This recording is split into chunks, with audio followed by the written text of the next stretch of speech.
करत आहे माझ्या यूट्यूब चॅनलवर। तर आज आम्हाला घ्यायला जायचं आहे मोबाईल। तर मोबाईल का घ्यायचा, कारण की हा जो माझा जुना फोन आहे ना त्याच्यामध्ये स्टोरेजचा प्रॉब्लेम आहे, प्लस त्याची कॅमेरा क्वालिटीसुद्धा खराब झाली आहे, त्याच्यामुळेच मला नवीन मोबाईल घ्यायचा आहे। आता यूट्यूबवर तर सर्च केलं आहे की ब्लॉगिंगसाठी कोणता मोबाईल चांगला आहे तो, पण तिथे शॉपमध्ये गेल्यावर कळेल की कोणता मोबाईल चांगला आहे आणि आपल्या बजेटमध्ये आहे। तर बघूया आता तिथे गेल्यावर कोणता चांगला फोन मिळेल तो घेऊया।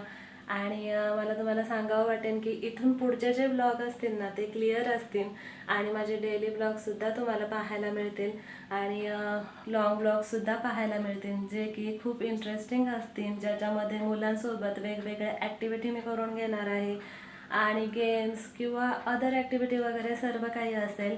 आणि मी कुठे ट्रॅव्हलला वगैरे गेलो, फिरायला गेलो, ते ब्लॉगसुद्धा मी तुमच्यासोबत शेअर करेन। आणि प्लस त्याच्यामध्ये माझे कुकिंगचे ब्लॉगसुद्धा असतील, जे मला चांगलं कुक करता येतं, जे मला चांगली रेसिपी येते ती मी तुमच्यासोबत नक्की शेअर करेन। जर तुम्हाला माझ्या व्हिडिओ आवडल्या तर व्हिडिओला लाईक आणि चॅनलला सबस्क्राईब नक्की करा, कारण की आहे ना नवीन क्रिएटरला आहे ना जर तुम्ही एखादी लाईक दिली किंवा सबस्क्राईब केलं तर त्यांना आहे ना प्रोत्साहन मिळतं पुढे व्हिडिओ बनवण्याचा। तर मी सुद्धा नवीनच आहे, तुमचा जो सपोर्ट मिळाला तर नक्कीच पुढे आपण व्हिडिओ चालूच ठेवू आणि मला पूर्ण खात्री आहे की तुम्ही मला सपोर्ट कराल। तर चला, तर आता तर चाललो आहे आम्ही मोबाईल घ्यायला। चला तुम्हाला दाखवते आता कोणता मोबाईल घेणार आहोत ते, व्हिडिओ शेवटपर्यंत नक्की पहा।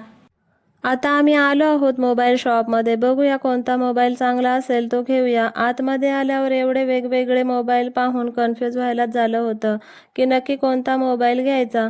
त्यांनी आम्हाला ओप्पो, विवो, सॅमसंग या कंपनीचे फोन सजेस्ट केले। त्यांचे प्राईस देखील 25,000च्या अबोव्हच होते।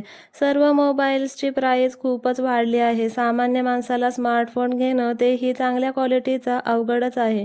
आणि या मोबाईल्समध्ये कोणकोणते चांगले फीचर्स आहेत, कॅमेरा क्वालिटी, स्टोरेज आणि बॅटरी पॉवर काय आहे हे त्यांनी आम्हाला सांगितल्यावर मी तर हे 2 मोबाईल सिलेक्ट केले, जे की आमच्या बजेटमध्ये बसत होते। आणि आपण जेवढं पुढचं व्हर्जन घेतो तेवढीच त्याची किंमत वाढत जाते।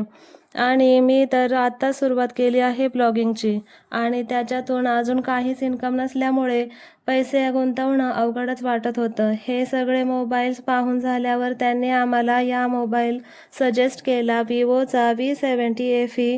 या मोबाईलमध्ये ते सर्व फीचर्स आहेत जे की एका ब्लॉगरला हवे असतात। या मोबाईलचा कॅमेरा 200 मेगापिक्सेलचा असून यामध्ये वाईड अँगल मोडसुद्धा आहे आणि प्लस यामध्ये ड्युअल व्ह्यू फीचर पण आहे। स्टोरेज कॅपॅसिटीसुद्धा चांगली आहे, बॅटरी पण चांगली आहे, सर्व फीचर ओके वाटले। पण याची प्राईस इतर मोबाईलपेक्षा जास्त होती, जी की 47,000 एवढी, आणि मला अंडर 30,000चा मोबाईल घ्यायचा होता। पण हे म्हटले की आता घ्यायचाच आहे तर चांगलाच घे, आणि क्रेडिट कार्डने घेतल्यामुळे हा मोबाईल आम्हाला 42,000ला मिळाला। आणि त्यासोबत त्यांनी आम्हाला वायरलेस नेकबँड इयरफोनसुद्धा दिला। म्हटलं चला हेच म्हणताय ते तर घेऊया हा फोन। तर तुम्हाला काय वाटतं, आम्ही योग्य मोबाईल घेतलाय की नाही मला कमेंटमध्ये नक्की सांगा।